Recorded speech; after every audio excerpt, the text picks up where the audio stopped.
step for me. Augmented reality, I think, is going to always be there, but I also think virtual reality is too.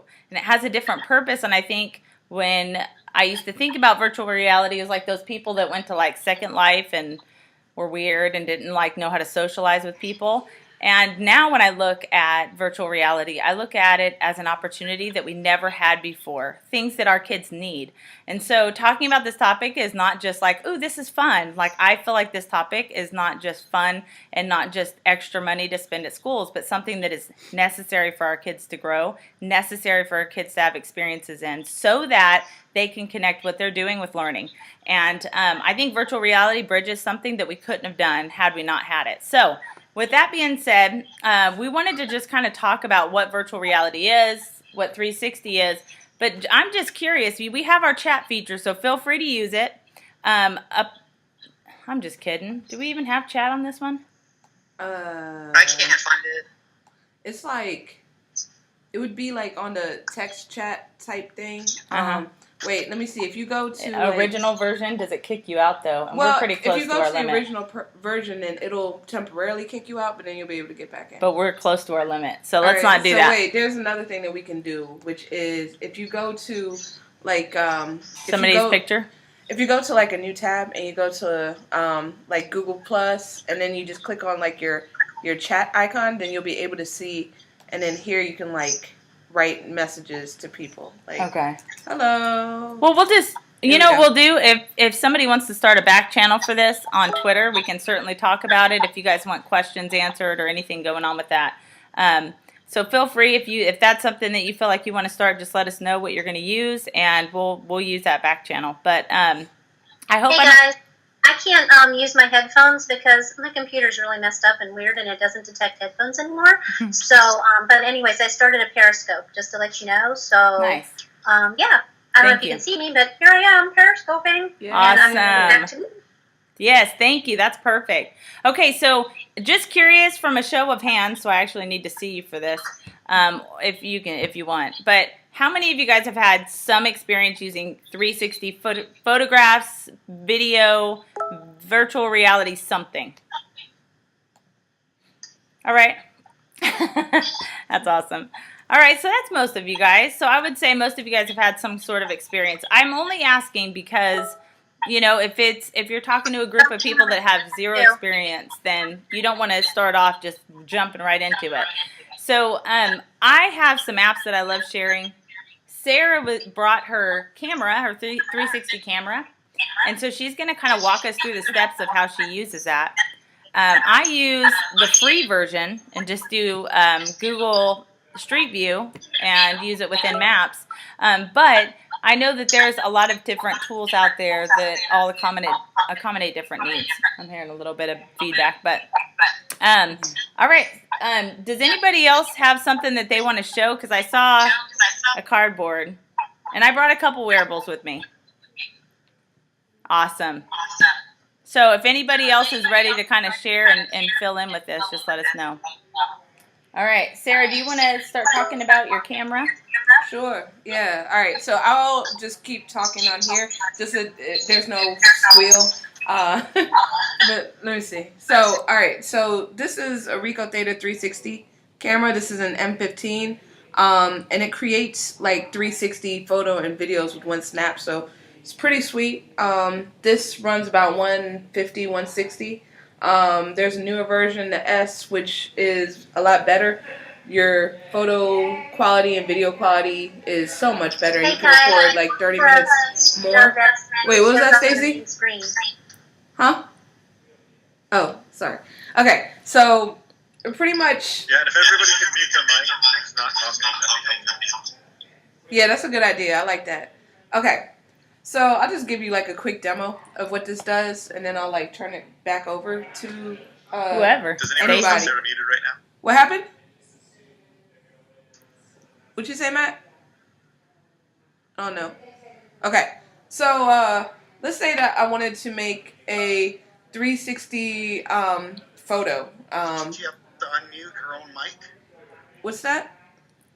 I don't know what they said. Yeah, Steve was saying, does he need to? Sarah's muted on my screen. Yeah, you are. So you don't need to be muted because we're both muted. Oh. Okay, so we're both muted. So now can y'all hear me? Sweet. Okay. So pretty much I was just saying that this is a Ricoh Theta M15. There's two kinds of Ricoh Theta. This is an older one. It runs about $160, but it creates like 360-degree pictures and videos in a snap.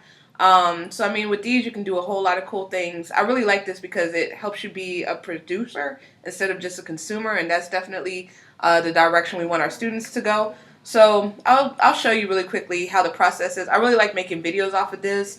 The pictures are fine too, but I really see the power in videos because then you can like put it in YouTube and it's easy to distribute. You can just slap it right on YouTube and look at it in your Google Cardboard. So I guess what I'll do right now is I'll demo it really quickly, and then afterwards, I'll just turn over the conversation to whoever wants to chime in. But so the video mode, you just enable it by holding down this Wi-Fi button and then pressing the power button. And if you do this properly, then you'll see that on top you'll get like a flashing blue and then a steady red. So all I have to do is hold this up like this. Well, let me hold it up so y'all can see it. And then I just press this one front button right here to start it. And then I just hold it and talk. And I mean, the best practice, which I found out, is that you have to do like a reasonable amount of time, because if you're making a video, you want to have time for people to be able to put it in their cardboard or whatever. And if it's like really short, like 5 seconds, by the time they put their phone in their cardboard, then it'll be done. So I would say probably about like a minimum 15 seconds. This goes up to 3 minutes. If you get the M15, if you get the S, then it'll go up to 30 minutes. But I think this is enough time. So I will stop. And just like that, it's recorded a video. So just to get the video off of here, then you can just kind of plug it in.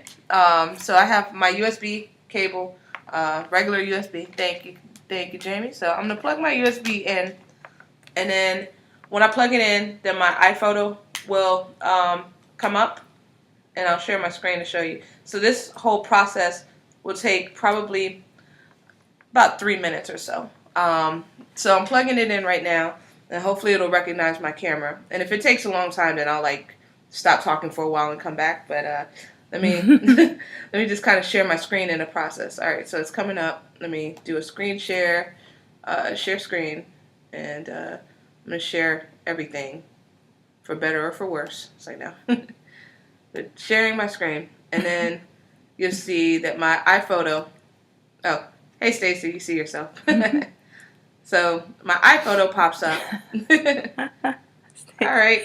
Whenever my iPhoto decides to pop up, let me actually take a brief hiatus because I feel like I'm kind of dominating the conversation. But I'll pop back in, and oh well, here it comes. But while it's doing that, I'll just tell you really quickly that I'm going to import the video, and then I'll pop back in the conversation about 2 minutes to show you from there what I do.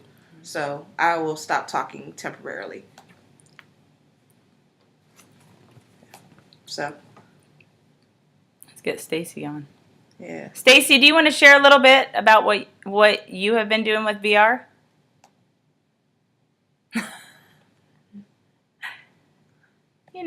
You're one of the facilitators, though, and you're still muted. Oh, I think both of our computers are Am I unmuted? muted. There she Here we is. go. Yeah. Go ahead. You're good. You're good, Stacy. Okay, am I good to go? Yeah. Oh, how did my screen get turned around? Oh, because I'm looking at myself in Periscope. I'm freaking myself out. Yeah, well, I can't talk about OnScan right now. I have an obsession with virtual reality and almost no experience. So we have, I've used Street View with my phone. That's my main thing. So. Okay. All right. Sorry, guys. We lost Wi-Fi. Oh, you're still muted. Sorry, guys. We lost Wi-Fi in the whole place. So I'm screen recording, so I wanted to keep it going on my end. And Sarah will be showing something on her screen as well. So I can point my screen towards yours if we need to. Okay, I'm gonna try to get back on. I will attempt. But are they still talking? Yeah, they're ready to go. Oh, your computer is the volume's all the way down. That's why we can't hear them. Oh. No, I think they're all muted. They're all muted. Yeah. Okay. Let me see. I'm gonna try to pop back in like on the internet, Uh-huh. just so I can share my screen again. Okay. So Sarah's working on getting, showing us the process of how she is importing the video, taking it from her device, importing it onto her computer through the software that was given with her device.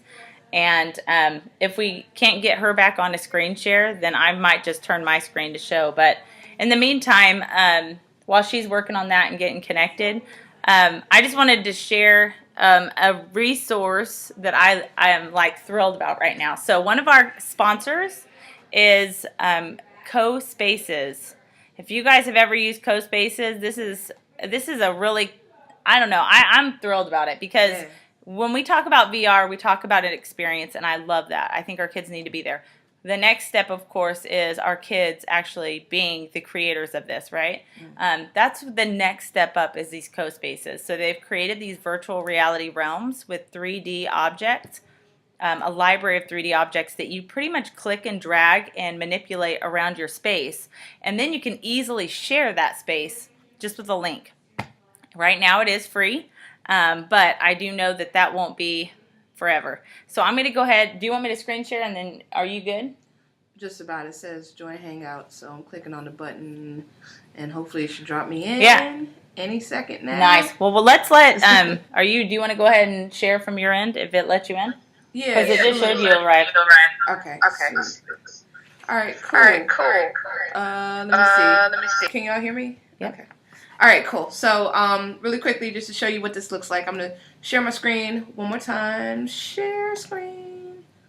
Entire screen. So the video has been imported into my iMovie. So now, let me see. Hopefully you're seeing my. We're getting a black screen. Oh, right you're now. getting a black screen. Hold on. Let me screen share one more time. Share screen, entire screen, share. Okay. Yes. That's good. Yeah, I bet. Black screen still?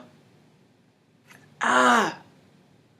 Okay, that's not what it's supposed Oh, hold on. All right, It's there it is. All right, so I have imported it. So now I'm going to reveal it in my Finder, the original file. And then it's going to go ahead and show it in the Finder. So I don't need iPhoto once it pops up.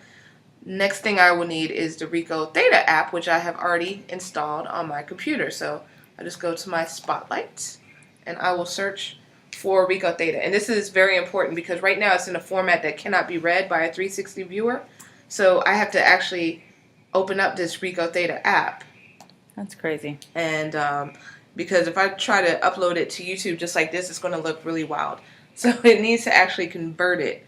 So my computer is older than dirt. Just FYI, this is not my personal computer. I wish I did have my personal computer on me because it would be a lot faster. But okay, so it's going to open the Ricoh Theta app, and it's going to be very simple to just kind of drag the file to there and have it convert. But that's going to take a while as well. So I will just kind of show you the process of that, and then after that I will pass it back over before I show you the step to put it on YouTube as it converts. But let me see. Okay, so the app is there. Ricoh Theta app is opening. Spinning beach ball of death. Come on. So Ricoh Theta, yay. Here we go. No, later. It's doing that because I plugged in my phone. Okay. Do y'all see the spinning beach ball of death? Okay, Not there yet. we go. Okay. So now, Ricoh Theta app. Okay, it's saying something else. No. Okay. So as it Hold on. takes forever and a day to load. Look at the screen that they're getting. Okay, cool.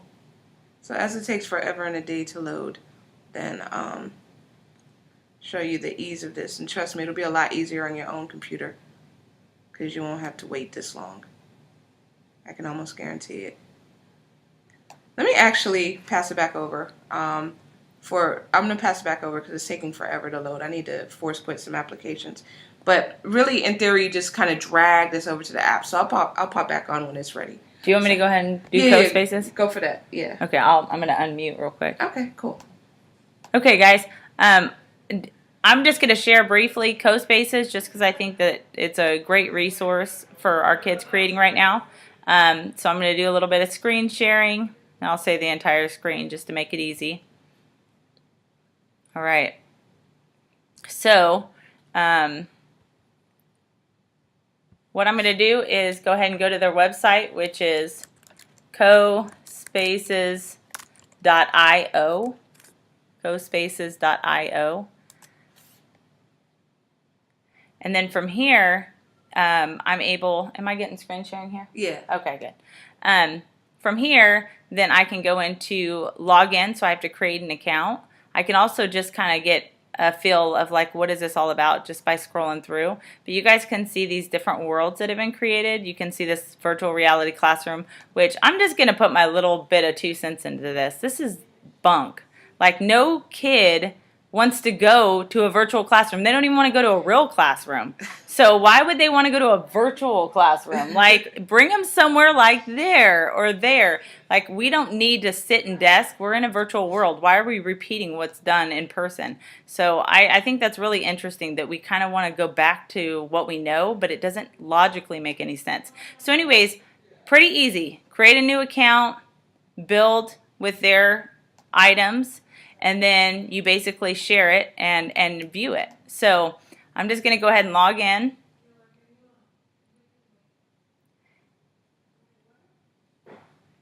Might just be running very slow from everything going on right now. Yeah, we're in headquarters. Yeah, we're all streaming video and doing a lot of fun stuff. But here we go. So once that loads, it's going to show me my projects eventually. Man, this is, wow, really slow. Okay, so here's my projects. I have ECG 2016. This is the one that I kind of created for us. But if I click in there, this is my first go-round with CoSpaces, just trying to figure out what it's about. But I can click and drag and look around. I don't have a very good view. But in my viewer, I actually have a much better view. So you can see that I'm just basically moving, clicking and dragging and moving things around, like wherever I want it to be. And wanted to add just a little bit of scenery. I like that there's some animation already built into it. Not a whole lot, but you can also make some of your characters talk. There's some things that you can do with your characters that you may not be able to do maybe with a tree or something. So they have like different limitations. But all I'm doing literally is selecting from their build. So what's already there, I'm dragging and dropping it into my area here. So hey, there we go, guys. We got a unicorn. Also, what's kind of interesting to know is wherever you leave from is where that person will arrive at. So if I'm way up in the sky looking down when I leave my area, the person that joins in will be way up in the sky looking down. So if you want to give a feel and a feeling like you're there, you probably want to be in a space that makes sense for somebody to look around at. Unfortunately, the way that I have it sitting in here, I can't look up in the sky, but I have an airplane up there in the sky and different things. So, so anyways, just kind of made this creative, fun, just flexible space. And then I have a few settings where I can change the mood. So, you know, if I want to go to just natural light or, hey, it's sunny. And then I can come over here and also change my environment. So if you're talking about, you know, like, does it make a sense to have, you know, out in the desert, does it make sense to find a person wearing all long sleeve shirt, you know, long sleeve shirt and long sleeve pants, whatever. However, whatever your application is, but you can modify all that. Also, I can add flat, just like here, how this is flat, this panel right here. I can actually add flat images myself. So I can set the stage different, but I can also add in my own images. But what else I like is you can add in music. So as people are entering in, you can kind of create the scenery with some free music, you know, add in something in there. And then you can even shuffle around your objects, which I don't want to do. I kind of carefully place this scene, so I don't want to do that. I can also clear my stage and start all over. But the part that I really want you guys to see is that you can join in as easy as this. I come up to share, and there it is, a link.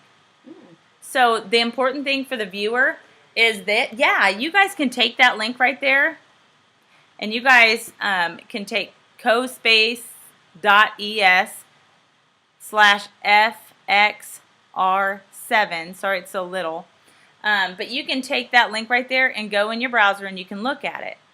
But if you're on your phone, you can still look at it within your browser. It's just not the same kind of experience. You want to download the CoSpaces app.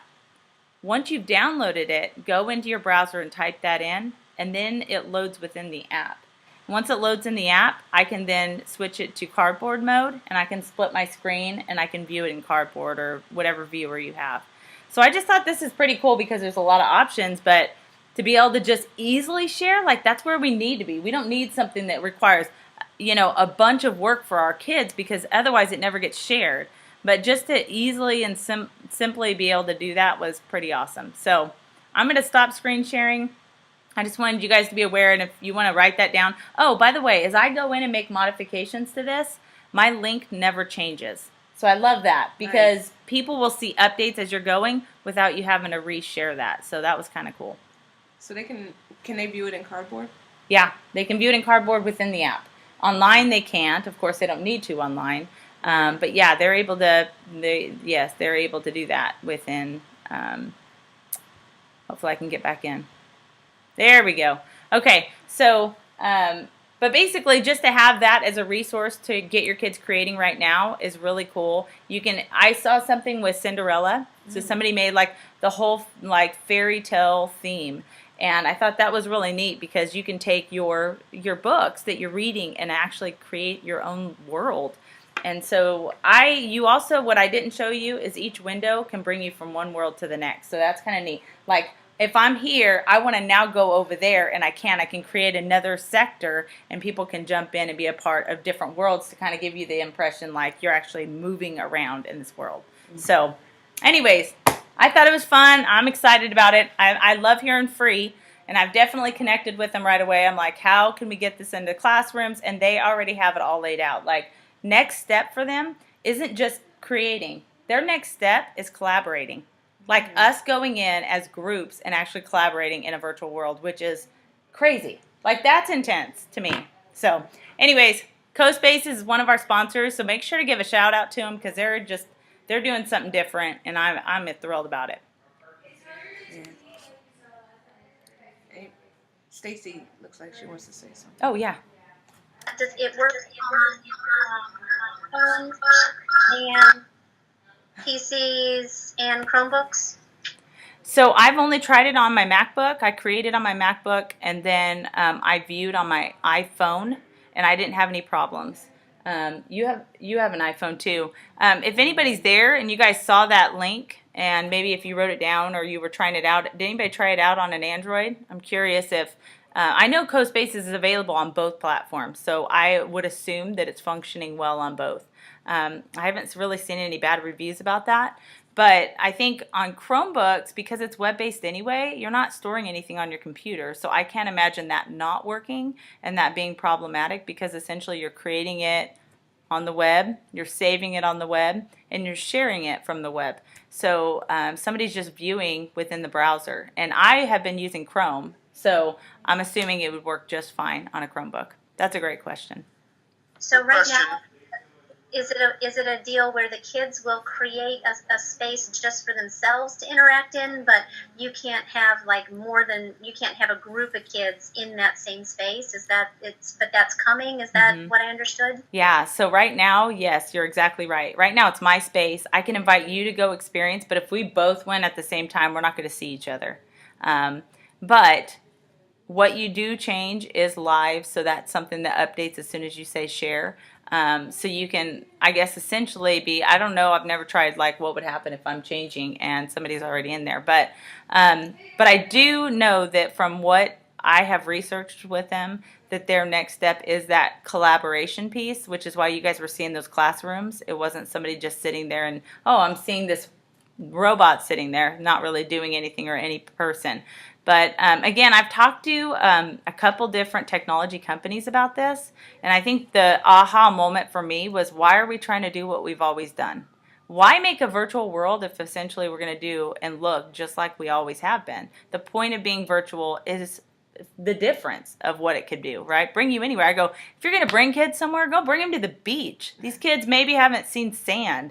Maybe they haven't experienced, seagulls flying above their head. Like those kinds of things that they need to have. So when they're reading their books and they're talking about history, they have to have those experiences. And if this is the best way we can offer it to them for free, like think about what that can do for our kids. So that's really exciting to see what that will be. I'm pumped. You guys are talking about something that I won't shut up about, so I have to just stop. So I'm going to pass the buck over here.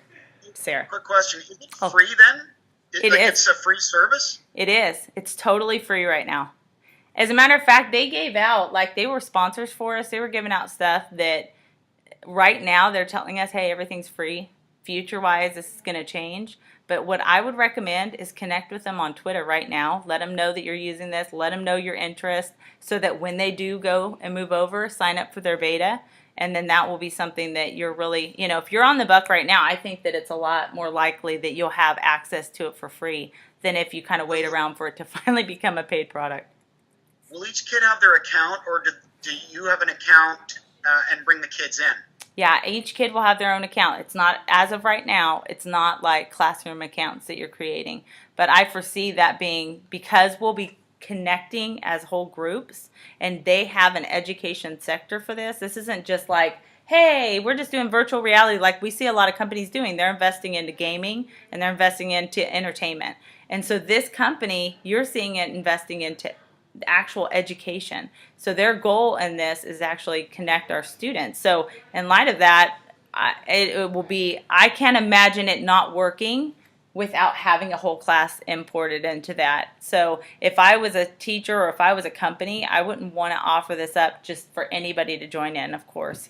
And I know a school district would be pretty hasty about doing that. So I can foresee that in the future for sure. So give me an example of like a collaboration that they would do in this virtual world, like your little unicorn that you put on your little example. Are we talking about unicorns, or are we writing a story and playing out a story? Like, where's the lesson, or where's the use for it? Right now. I'm just trying to envision a French lesson. What do I do in French with this? Like, do they create a little French skit, and does it play out, or is it like, I don't know. Well, personally, I was a math teacher, so when I look at this kind of thing, I mean, I'm thinking Minecraft, right? Our kids are designing in Minecraft. Of course, we see the implementation of Minecraft using math. We're talking about science. We're talking about different things that will happen as a result, experimentation. But right now, because it's so basic, we're looking at such a basic 3D image, or object, I should say. So here you are looking at this very basic, but eventually it will be them designing those 3D objects, them molding those 3D objects. And so it's going to be something that right now I know that it's hard to put those pieces together. But for me, what I just introduced you guys to was, hey, let me give images and objects that tie together to EdCamp Global. And by doing that, I created this world. I had to go out and find how this attaches to this, and the meaning of this to our event. Like, I can't find. Break in and say hi from New Zealand. Oh, awesome! Very cool. So just to see like that, it really just takes creative. Like, and let me tell you, Steve, I think teachers will never use this if they don't know how to use it. So I think you're absolutely right. That's a question that every teacher needs to ask. But I also think we need to give our students the opportunity to take this and not be so limited to how we see it can be used, and see what they create out of it. Because when I started seeing the builds that were already built in there, I was like, I never could have imagined that Cinderella environment could have been there. So when they're reading their stories, why not let them create their own scene of that story? When they're talking about poetry, let them connect that poetry to their scene. Let that be our younger kids. We could talk about colors and variations. We could talk about proportions. I can make that smaller. I can change the width. Now I've changed the proportion. So I think that there's a lot of ways that we can certainly apply it.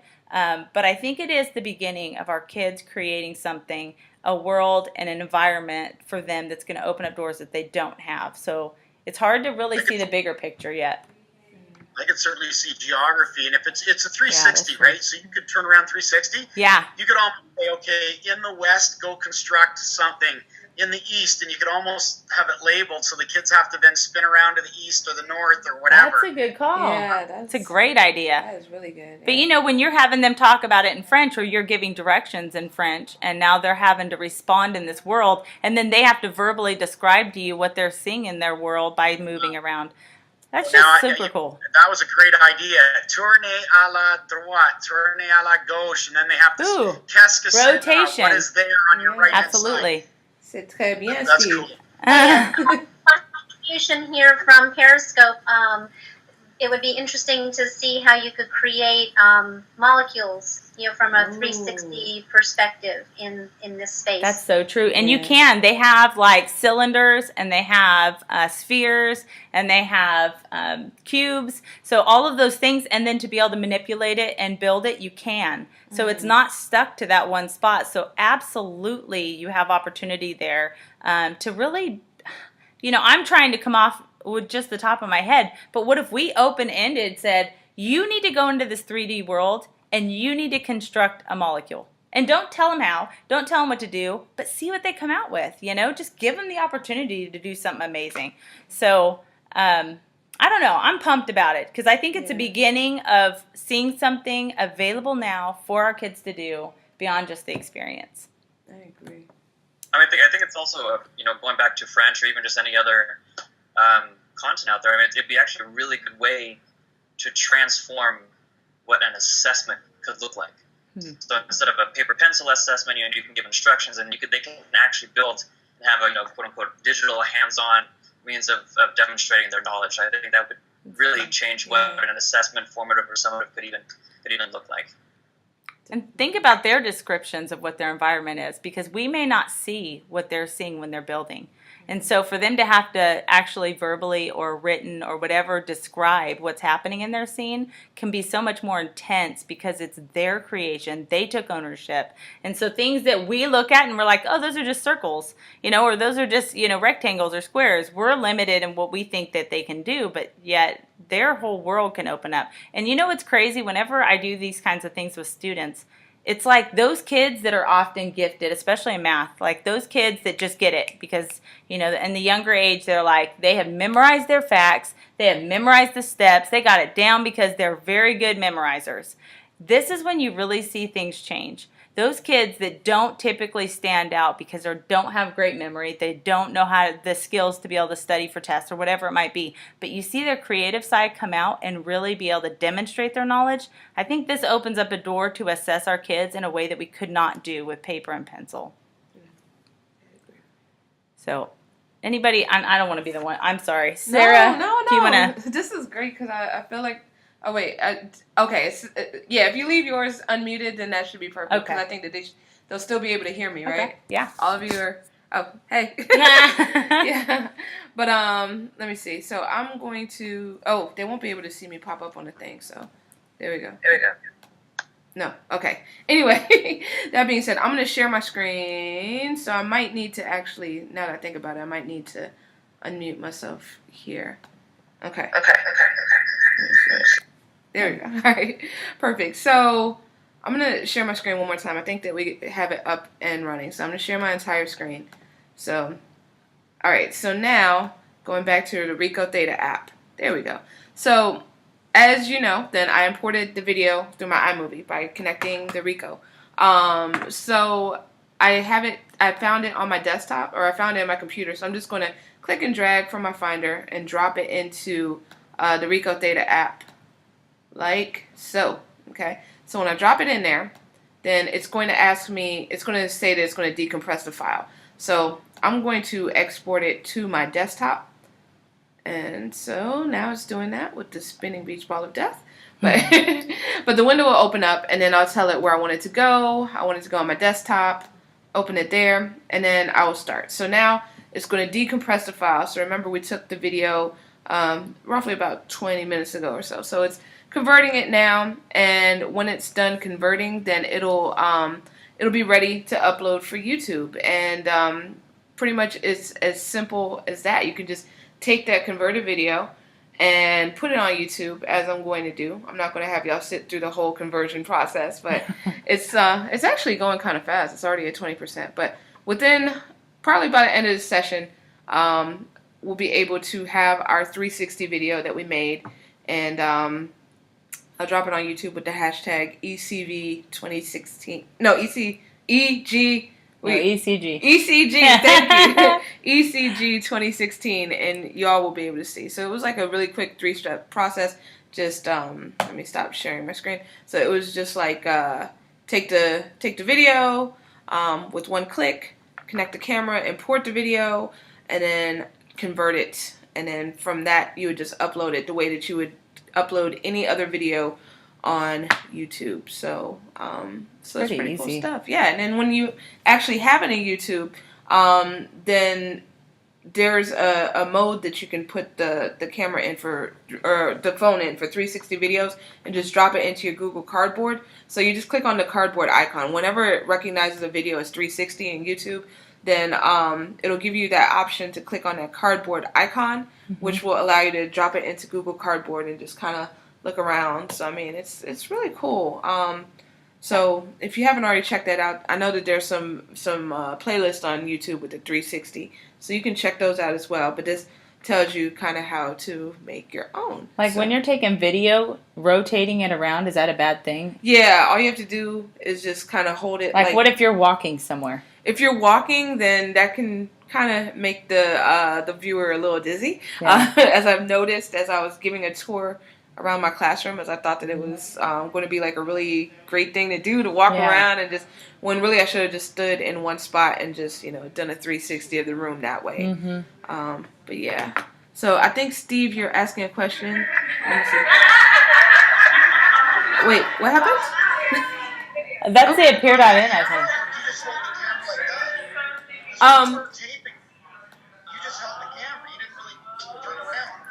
Exactly. It has spherical lenses on.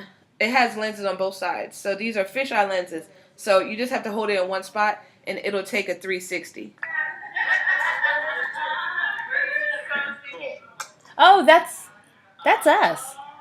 Oh, that is us. Okay, Wait. question from Periscope. How much Question. does that cost? This costs roughly, the M15, the older version, costs about $160 on Amazon. But you can get the newer version that asks for about $300, and that one I would say is worth it with the picture quality. So it's pretty cool. Pretty cool.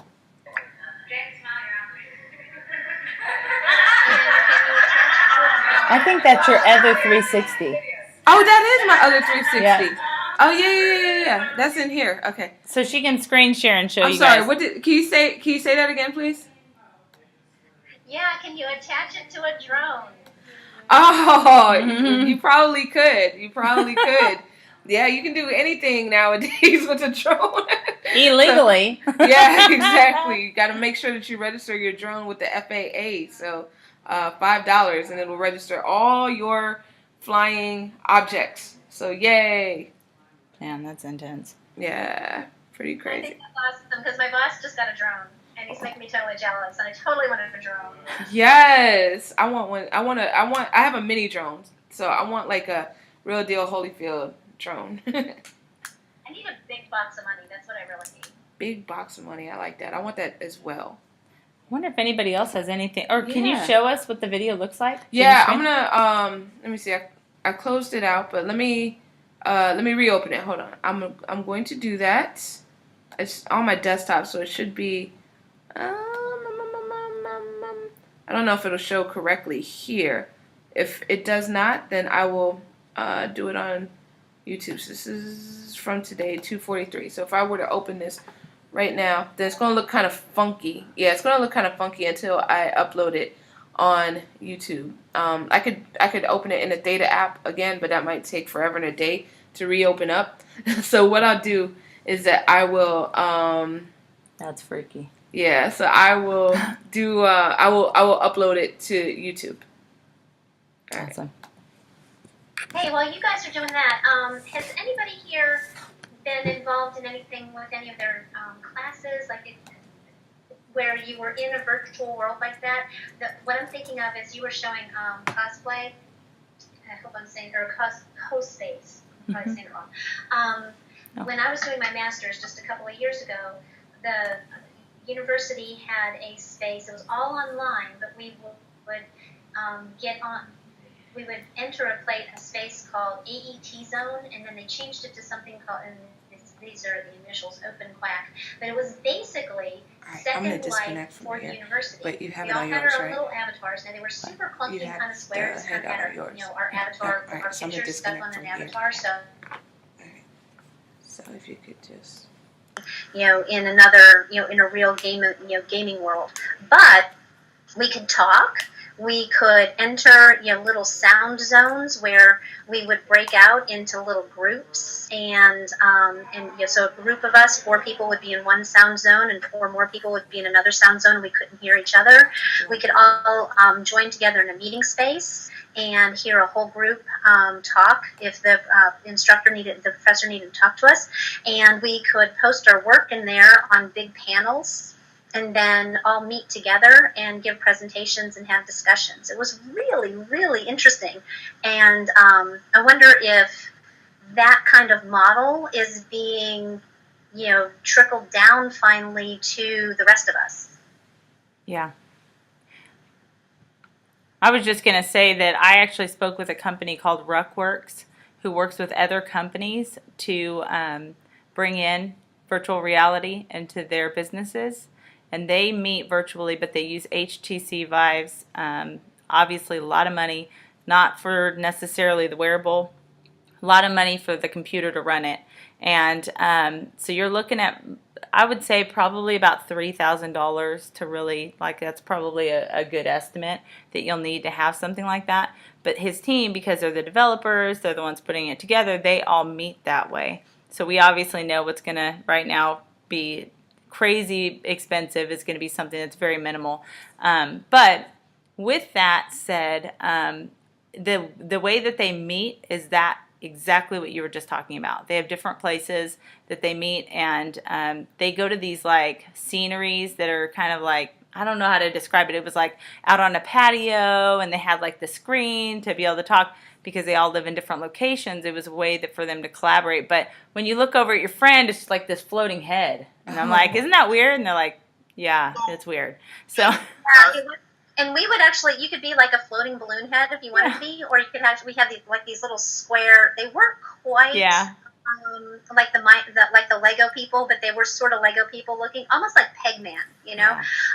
But what the interesting thing to me about it, and it's one of those things where this intersection between the digital and the in real life kind of world, where I'm constantly surprised at how they intersect. But anyways, where we, by the end of that 2-year cohort, even though most of us had never met in real life, because we met it, in this virtual space, and we were able to see each other's pictures and hear each other. And I think hearing each other, which is the whole Voxer thing, right?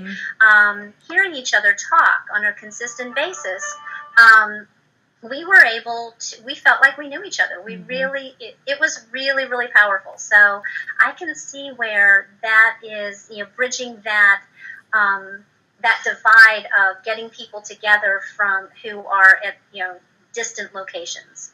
Well, I asked them, I was like, hey, can we do this at our next Egg Camp Global? Forget this nonsense of Google Hangouts. Let's all meet, So I'm like, how far off are we from that? And, I think seeing CoSpaces, we're not that far off. And I don't want to be Mr. Pessimistic here, but because I like to just ask questions and make my, I like to investigate first. I was going to say what we all what's the difference? Oh, now don't. Anyway. I think it. No, but what's the difference of Google Hangout? I feel like I know all of you guys now because I've seen your faces. But if I was looking at you guys as an avatar, I don't know that I'd feel as comfortable with you guys right now because I really wouldn't know who you are. I mean, I was on the Ed Camp Global Classrooms Committee, and we had meetings every month, and I feel like I'm friends with you guys because I actually heard you, saw your real face. Yeah. You know what I'm saying? Yeah. I don't know that I'd have that connection. Call me old-fashioned, and yes, I've got gray hair. You can see it. But the point is, you know, I love the new technology, but yet I like this too. And so all I'm saying is, what you're talking about, that future, or what is it, Stacy? What Stacy, is it Stacy there? What Stacy was talking about with the avatars, and which is almost like this thing that Jamie talked about too, with being in a virtual world. It's good because you can collaborate, but then again, you're not really seeing the real people. I love this Google Hangout and I love GAIF, but anyway, I mean, I'm open-minded, and I you know, but I don't know that. I mean, I see Google good too. I see the real live faces as good. Well, you know what? You're looking at it. You know, I think that I think it just program that we're describing in, this. probably the like- clunkiest part of it was the avatar. Yeah, I agree. And It's weird. and Periscope is agreeing with you. Just to let you know, I'm trying to like talk and read the comments. Here they go by so fast. You're doing a great job. You're doing a great job. Thank you. But so the clunkiest part was probably the avatar. I think the most powerful part was the sound zones, where we could go off into our little group meeting spaces, and 4 of us could meet together, and then all in this same session, then we could come together as a group and have a debriefing. So it was really like a class. We would meet all together. We would have 10 minutes of instruction, quote unquote traditional instruction, and we'd get our little task and our assignment, and then we'd go off into our sound zones and we'd do our little group work, and then we'd come back together and we would present. So that to me was the powerful piece of it. And the little square-headed avatar thing, I agree. Like, it's better to see people and see their facial expressions and see their the voice part was good. That was the plus, is you could hear them. Okay. Yeah. I think you're also limited. We're flat. When I'm talking to you and Sarah's saying, hey, here's the camera, here it is, let me show you guys. You can only really grasp what you're looking at just based upon how she's moving it, what you're doing. But what if you were standing there and she handed it to you? And then you touched it and you felt it, because that's what it is, right? It's not going to be something that is like, eventually it's not just our eyes. It's going to be our whole bodies responding to this world. It's going to be a sense of feeling like you're there. So I think, yeah, I get what you're saying, Steve, and I think it's a little scary, to be honest with you. I think it's too real. I think that I had a student that got, first grade student, that I brought him on, Google Cardboard with dinosaurs, and he came up to me afterwards and said he wanted to ride that dinosaur, and I kind of chuckled and said, oh, no. Well, the whole time he's like walking around, and I thought he was joking, but he wasn't. Come to find out, this little guy thought, he said, no, that dinosaur's not going to bite me, and I said, really? What tells you that? And he said, he was a good dinosaur, he let me pet him. That was real to him. That experience was that real. So, and actually, when you showed me that little camera, and I get it. If kids are working on like building a solar powered robot, and they can come in from every angle, I can see that, and then they can collaborate at the same time. So I do see some advantages of it as well. Yeah, I think that building is right. You're right on the money on that one. If they were building together, they wouldn't be able to ever do that on a Google Hangout. We'd be watching 2-dimensional objects being built and trying to scroll around, and that would be just very limiting. I feel like we're limited, but I don't necessarily think going 3D right now where we're at is necessarily all-embracive either and unlimited. I think we are limited. Maybe because I'm a language teacher, all my kids have to do is converse. We don't need to look at anything in 3D. We just have to talk in French or whatever, right? Yeah. So for me, I'm not jumping all over this because I'm not teaching science or math or 3D geometry. I just teach French language, and you can do grammar on 2-dimensional and or just by voice. So that's probably why I'm not jumping all over it. But hey, Steve, I do see it. Do you ever bring things into your classroom for students to make connections to more than just the French language? So they're making connections as to why the word is expressed that way. I'm pretty sure your classroom is designed in a way that brings in that culture more than just words. So I think even like bringing an atmosphere it's like, you know, going to Spain. Like, I'm bringing something back. I'm bringing the culture here. I want a picture is not going to be the same as if I brought the actual item and gave it to them. So I think the experience of experiencing something in 3D is much more meaningful than flat, but I don't think it's better than the real object itself. So, but you know, I would maybe never get to hold a vase that is in a museum, and I never gonna be able to touch that and experience that because it's precious, and if it, you know, it doesn't get touched and it's protected.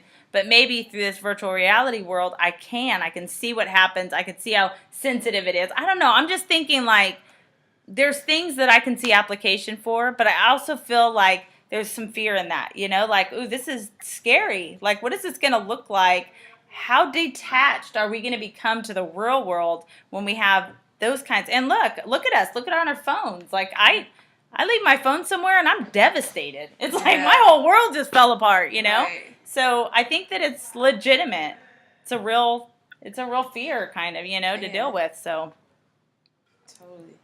and everybody else, I'm so sorry. If you guys have things that you are excited about within virtual reality, I would love to hear something that we just kind of touched on two little things.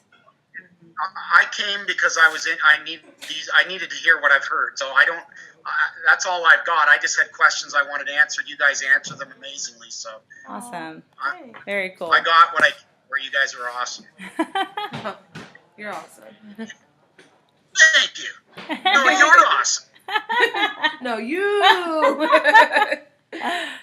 Yeah, well, I can throw popcorn in my dog's mouth better than you guys can. You're 0 for 10. Hey, I was the camera lady. I had no part I in know, that. Sarah. I know, but you were doing the math. Oh, that was bad. That was bad. Hey, virtual reality would have landed right in her mouth. No problem.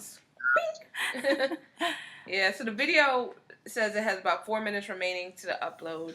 So if you want to just... Periscope in New Zealand says everybody's awesome. Oh, yeah. Everybody's awesome. So That's so 4 cool. minutes. So check the hashtag. It's going to be called hashtag ECG 2016 360 session video. Mm-hmm. So that will be it. Has anybody experienced any virtual reality? I'm curious, outside of what we talked about, things that you're excited about?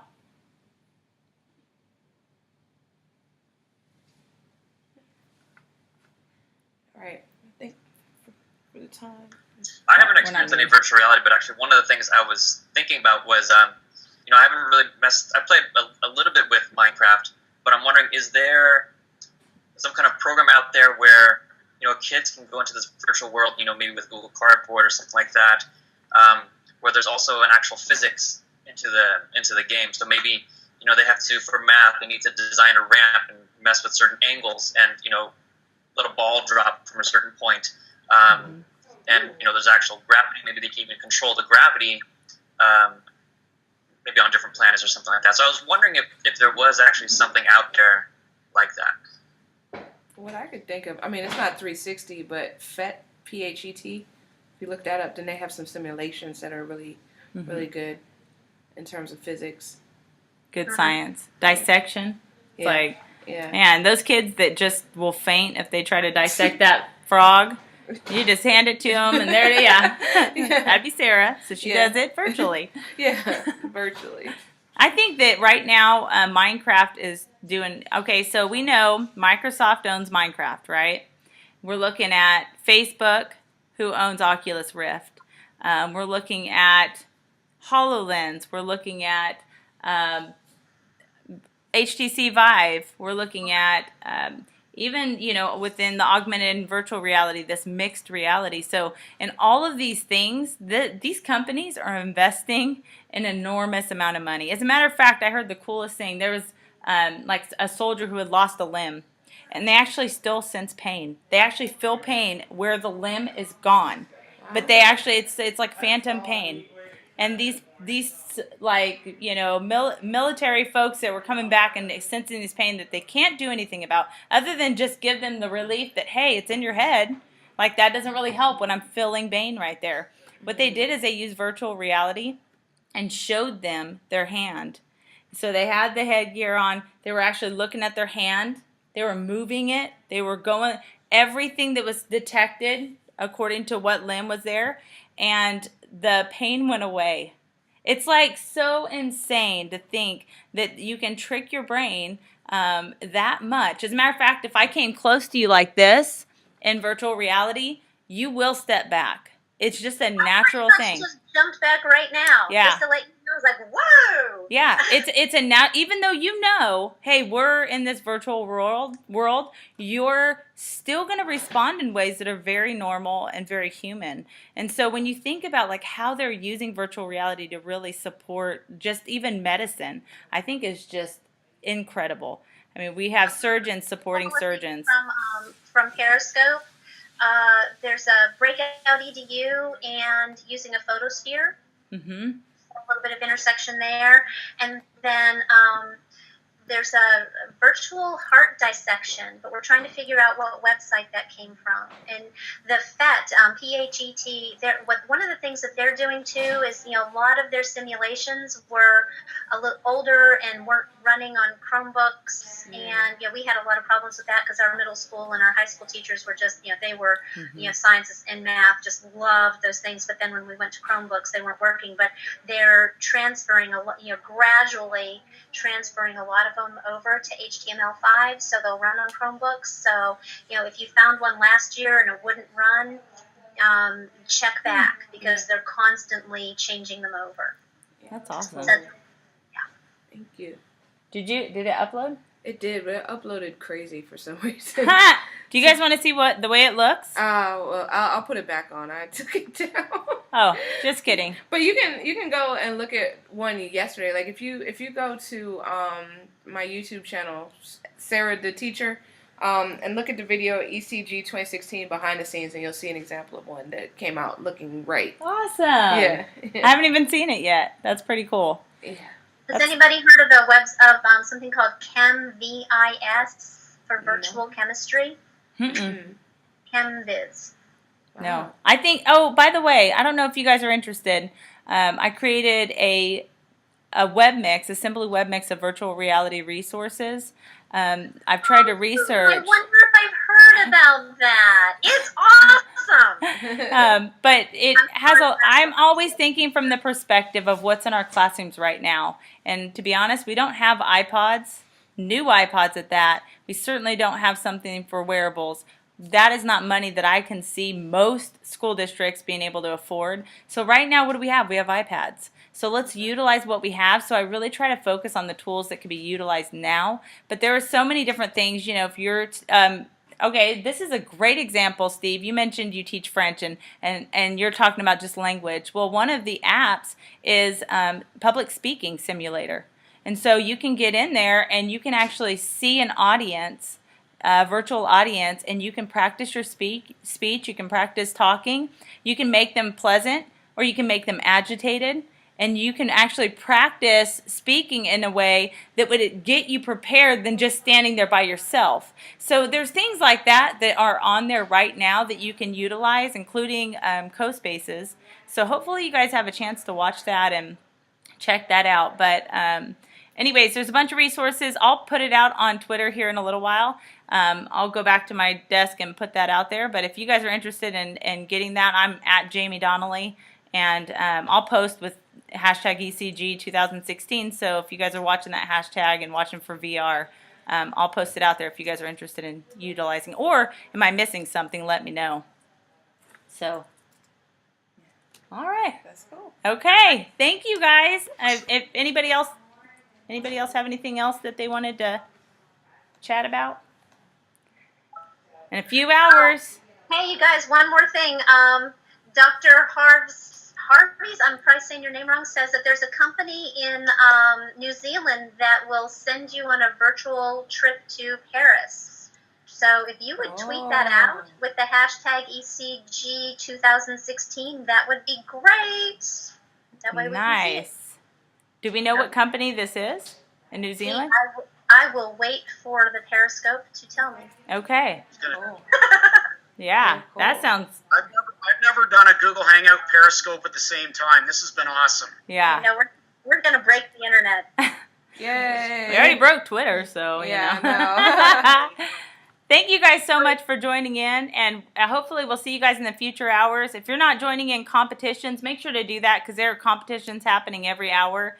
It's just going to get better as we get closer, and then we have our end, to our kind of come back and let's talk about favorite moments and just kind of finalize everything, and then also share our next event. So you guys want to be there, and we'd love to share that with you guys. And thank you guys for being part of EdCamp Global. Yes, thank That's you, great. everybody. All right.